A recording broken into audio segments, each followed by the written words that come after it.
नमस्कार, one India Hindi में आपका स्वागत है और मैं हूं आपके साथ विवेक। कोरोना की दूसरी लहर के कमजोर पड़ने के बाद केसों में काफी कमी दर्ज की गई है, लेकिन कुछ महीनों के बाद एक बार फिर कोरोना के केसों में बढ़ोतरी दर्ज की जाने लगी, जिसके बाद से लगातार बढ़ते केस चिंता का कारण बन रहे हैं। चिंता इस बात की भी है कि कहीं ये बढ़ोतरी तीसरी लहर का इशारा तो नहीं। ऊपर से आने वाले त्योहारी सीजन क्या इस लहर को मजबूत कर सकते हैं? क्या त्योहारी सीजन में कोरोना की तीसरी लहर आ सकती है? आइए तीसरी लहर से जुड़े ऐसे ही कुछ सवालों के जवाब जानते हैं। सबसे बड़ा सवाल यह है कि क्या त्योहारों में कोरोना के मामले बढ़ेंगे?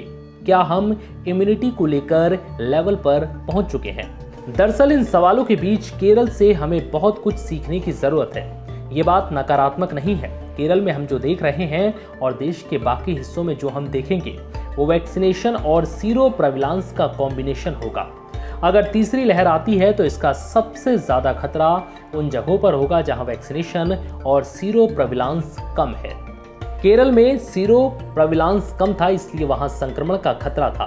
किसी भी भीड़ भाड़ वाली जगह से संक्रमण ज्यादा तेजी से फैलने का खतरा है। अब सवाल ये भी है कि क्या हम तीसरी लहर की ओर बढ़ रहे हैं? ये बहुत कुछ इस बात पर भी निर्भर करता है कि आप देश के किस हिस्से की बात कर रहे हैं। उत्तर के राज्यों में देखें तो वहां सीरो प्रेविलेंस ज्यादा है, इसलिए वहां एकदम से मामले बढ़ने का खतरा नहीं है। लेकिन महाराष्ट्र और केरल जैसे कम सीरो प्रेविलेंस वाले राज्यों में त्योहारों से फर्क पड़ेगा। क्या केरल देश के लिए सबक है? केरल एक केस स्टडी है, लेकिन नेगेटिव सेंस में नहीं। केरल में ओणम के दौरान बाजार खुले, लेकिन वहां कोई बड़ा सेलिब्रेशन नहीं हुआ।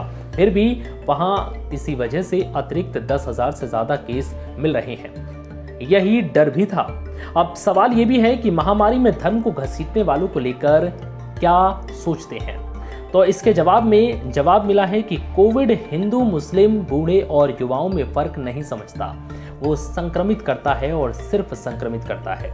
सवाल ये है कि क्या आप तीसरी लहर चाहते हैं? इसका जवाब हर कोई नहीं में ही देगा। तो हमें ऐसे में दुनिया के दूसरे देशों से सीखने की जरूरत है। फिलहाल इस वीडियो में इतना ही। नमस्कार।